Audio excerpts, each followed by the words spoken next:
ତେବେ ସାଧାରଣ ଚାଷୀ ଭାଇଟିଏ ଗାଁ ଗହଳିରେ ଯୋଉ ଚାଷୀ ଭାଇଟିଏ ସେ ଯେତେବେଳେ ଋଣ ପାଇଁ ଯାଏ ବା ବ୍ୟାଙ୍କ ପାଖକୁ ଯାଏ ତେବେ ସେତେବେଳେ ସିଏ ଫେରିକି ଆସିଥାଏ କିନ୍ତୁ ବ୍ୟାଙ୍କ ବାଲା ସିଧାସଳଖ ମନା କରିଦିଅନ୍ତି କି ନାଇଁ ବ୍ୟାଙ୍କ ଋଣ ଦେଇପାରିବନି। ସେ ସବୁ ସମସ୍ୟାର ସମାଧାନ କିପରି କିମ୍ବା ହେଇପାରିବ? ଏଗ୍ରିକଲଚର କିମ୍ବା ଗୋडाଉନ୍ କୋଲ୍ଡ ଷ୍ଟୋରେଜ ଯେତେ ପ୍ରକାର ଆକ୍ଟିଭିଟି ରହିଛି ଆମର ଏଇ ଏଗ୍ରି ଏଣ୍ଟରପ୍ରାଇଜ ମାଧ୍ୟମରେ ଆମେ ତାକୁ ଫାଇନାନ୍ସ କରୁଛେ। ଆ ପାଇଁ 2 କୋଟି ପର୍ଯ୍ୟନ୍ତ କୌଣସି ସିକ୍ୟୁରିଟି ନାହିଁ। ବ୍ୟାଙ୍କର ଯୋଗଦାନ ବି ବହୁତ ରହିଛି କାରଣ ବ୍ୟାଙ୍କ ସବୁ କ୍ଷେତ୍ରରେ ଚାଷୀ ଭାଇ ମାନଙ୍କୁ ସହାୟତା ଦେଇ ଆସିଛି।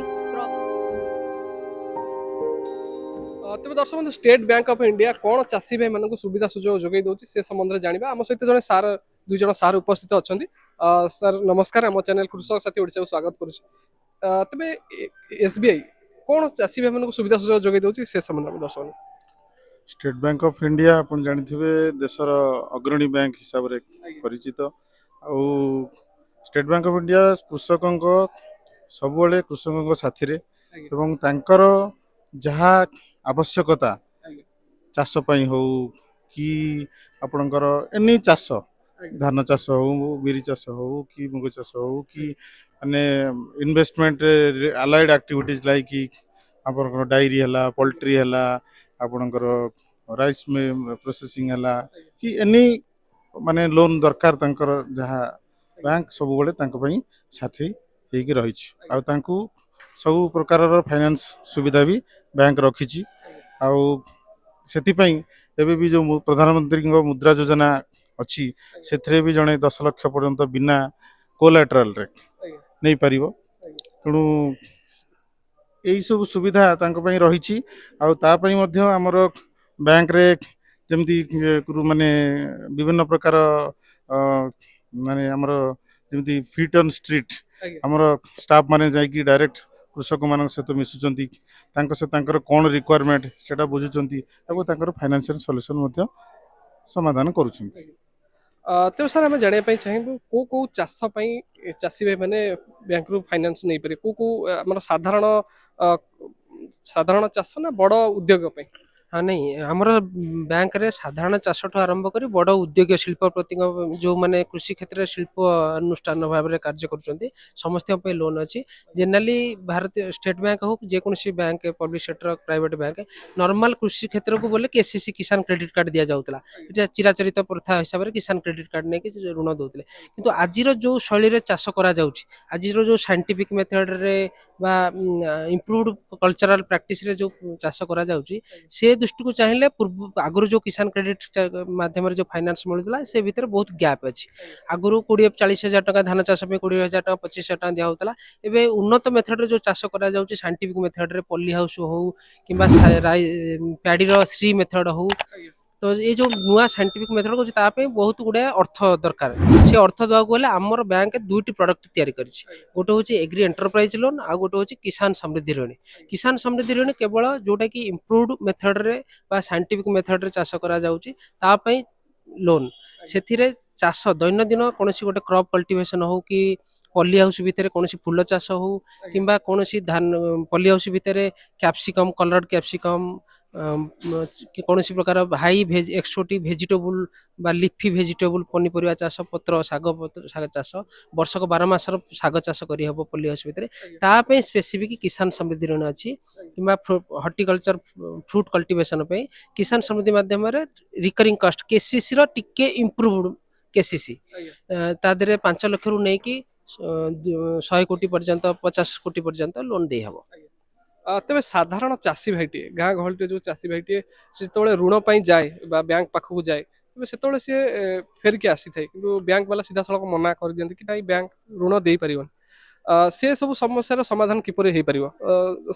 ସାଧାରଣ ଯୋଉ ଗାଁ ଗାଉଁଲି ସ୍ତରରେ କିପରି ଚାଷୀ ଭାଇ ମାନେ ଛୋଟ ସ୍ତରର ଚାଷୀ ଭାଇ ମାନେ ସେମାନେ ଋଣ କିପରି ପାଇପାରିବେ? ଆକ୍ଚୁଆଲି ଆପଣ ଯେଉଁ କହିଲେ ସେଇଟା ଭୁଲ କଥା। ବ୍ୟାଙ୍କ କେବେ ମନା କରିନି ଋଣ ଦେବାକୁ। ବ୍ୟାଙ୍କ ସବୁବେଳେ ଋଣ ପାଇଁ ହିଁ ବ୍ୟାଙ୍କ ଅଛି। ବ୍ୟାଙ୍କ ବସିଛି କେବଳ ଋଣ ଦେବା ପାଇଁ। ହଁ, କିଛି ଲୋକ କିଛି ଫେରିଯାଆନ୍ତି କାରଣ ଯେଉଁ ବ୍ୟାଙ୍କର ଯେଉଁ ବ୍ୟାଙ୍କ ଗୋଟେ ନର୍ମସ ରୁଲ୍ସ ରେଗୁଲେସନରେ ବନ୍ଧା ସେଇ ରୁଲ୍ ରେଗୁଲେସନ ଭିତରେ ହିଁ ବ୍ୟାଙ୍କ ଋଣ ଦେବ। କିନ୍ତୁ ଯେଉଁ କ୍ଷେତ୍ରରେ ଯେଉଁ ଚାଷୀ ଭାଇ ଭଉଣୀମାନେ କିଛି ଡକୁମେଣ୍ଟ ବା କାଗଜପତ୍ରରେ ଟିକେ କମି ରହିଯାଏ ଅଭାବ ରହିଯାଏ ସେଇ କ୍ଷେତ୍ରରେ ସେମାନେ ଫେରନ୍ତି। କିନ୍ତୁ ସେ ପୂର୍ବର ଜମାନାରେ ବା ବର୍ଷେ 2 ବର୍ଷ ତଳେ ଯେଉଁ କୃଷି କ୍ଷେତ୍ରରେ ଫାଇନାନ୍ସର ଯେଉଁ କାଗଜ ଡକୁମେଣ୍ଟ ଦରକାର ପଡୁଥିଲା ଆଜିର କାଗଜ ଡକୁମେଣ୍ଟ ଭିତରେ ବହୁତ ଗୋଟେ ରିଲାକ୍ସେସନ ଆସିଛି, ବହୁତ ସରଳୀକରଣ କରାଯାଇଛି।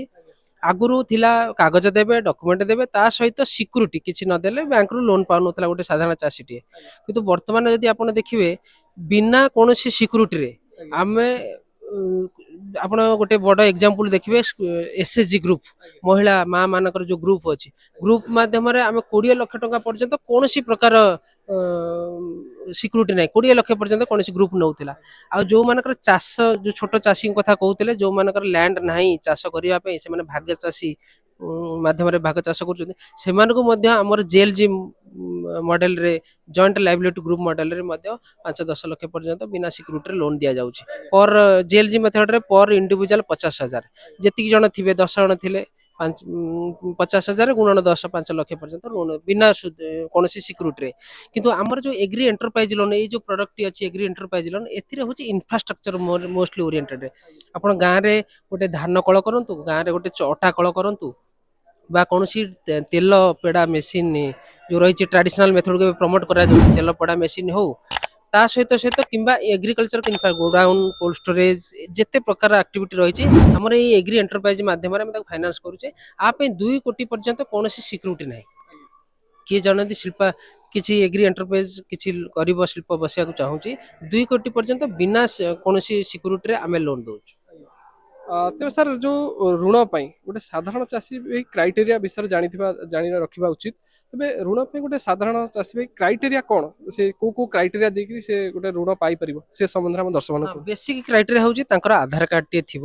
ପାନ୍ କାର୍ଡ ଯଦିଓ ସେତିକି ଜରୁରୀ ନୁହେଁ କଲେ ଭଲ ଯଦି ଆଜିକାଲି ତ ସମସ୍ତେ ସରକାରଙ୍କର ନିୟମ ରହିଯାଇଛି ପାନ୍ କାର୍ଡ କରିଦେଲେ ଭଲ ସେଟା ଗୋଟେ ଦ୍ୱିତୀୟ କଥା କିନ୍ତୁ ପ୍ରଥମ କଥା ଆଧାର କାର୍ଡଟି ନିଶ୍ଚୟ କରନ୍ତୁ ତାପରେ ହେଉଛି ସିବିଲ୍ ସ୍କୋର ଏବେ ବ୍ୟାଙ୍କରୁ ପ୍ରଥମ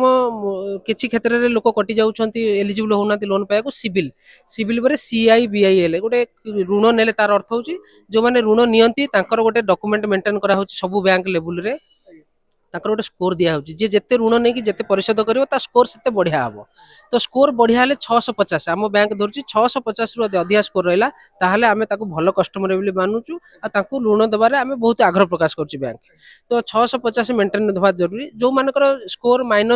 -2 ଅଛି ତା ଅର୍ଥ ସେମାନେ କେବେ ଋଣ ନେଇନାହାନ୍ତି ତ ତାଙ୍କୁ ମଧ୍ୟ ଆମେ ଋଣ ଦେବୁ କିନ୍ତୁ ମଝିରେ ଯୋଉମାନେ ରହିଲେ ତା ଅର୍ଥ ସେମାନେ ଋଣ ନେଇଛନ୍ତି କିଛି ଜାଗାରେ ସୁଝି ନାହାନ୍ତି ତ ସେଇ ସବୁରେ କ୍ଷେତ୍ରରେ କିଛି ଅସୁବିଧା ହୁଏ ଏଇଟା ହଉଛି ପ୍ରଥମ କ୍ରାଇଟେରିଆ ତାପରେ କୌଣସି ଆକ୍ଟିଭିଟି କରିବାକୁ ଗଲେ ପ୍ରୋଜେକ୍ଟ କଷ୍ଟରେ ଦେବେ ପ୍ରୋଜେକ୍ଟ ରିପୋର୍ଟ ତିଆରି କରିବେ କ'ଣ ପାଇଁ କାମ କରୁଛନ୍ତି କେତେ ଟଙ୍କା ଖର୍ଚ୍ଚ ହବ ତାର ଗୋଟେ ମୂଲ୍ୟାୟନ କରିବେ ସେମାନେ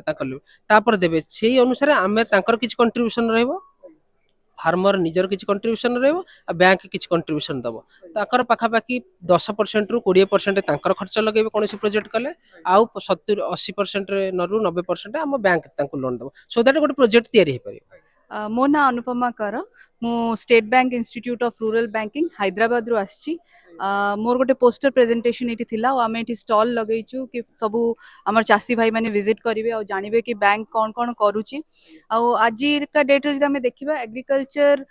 जदि आम 1950 को आम जाऊे इंडिया आमर फूड स्कैर्स कंट्री थिला किंतु 2010 बेलू इंडिया डिक्लेयर हो गला फूड सरप्लस कंट्री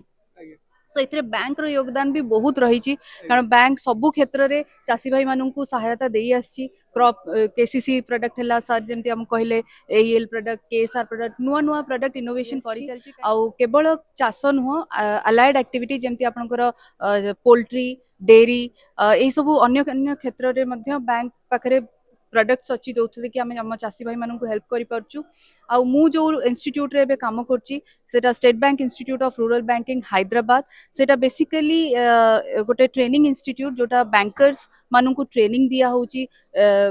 अबाउट जहाँ भी एमर्जिंग एरियाज जहाँ भी जोटा भी developed schemes developed products agriculture कौन कौन इनोवेशन हो चलती से सब जिन विषय में बैंकिंग सबू आम एम्प्लॉय मानू आम अवगत कराऊँ प्लस जहाँ भी आम छोट छोट डेमो प्लॉट्स भी आम से मेंटेन अच्छी जोटि आम छोट छोट गोटे जगह मन करूँ पॉली हाउस आम एस्टाब्लिश करछु पोल्ट्री रो गोटे छोटे यूनिट एस्टाब्लिश करछु तो आम डेमो भी आम जते जन अच्छा सब ऑफिशियल्स तांको से आम सेटा भी आम डिस्प्ले करछु तो से हिसाब रे आम काम करछु कि नॉट दैट कि केवल आम चाषी भाई माने बैंकर्स माने भी जानबे कि कौन कौन होची एग्रीकल्चर क्षेत्र रे और से हिसाब रे आम प्रोडक्ट डिजाइनिंग भी हबो आउ से आम चाषी भाई मानन पाखु पहुंची परिबो दर्शक आपण माने देखुथिले एसबीआई रो आमे गोटे स्टॉल रे पहुंचथिलु एवं दुई जण सार बहुत सुंदर भाबे आपण माने बुझिले मैडम मध्ये बहुत सुंदर भाबे बुझिले तबे मैडम आपन बहुत बहुत धन्यवाद।